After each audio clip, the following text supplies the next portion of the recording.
بسم الله الرحمن الرحيم. سورة الكافرون. قل يا أيها الكافرون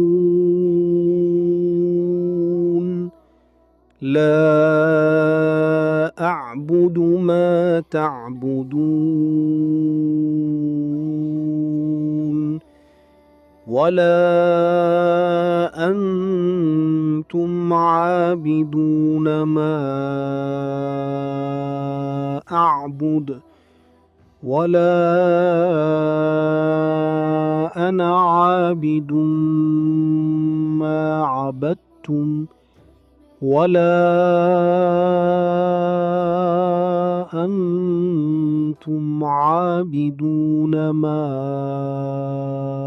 أعبد لكم دينكم ولي دين.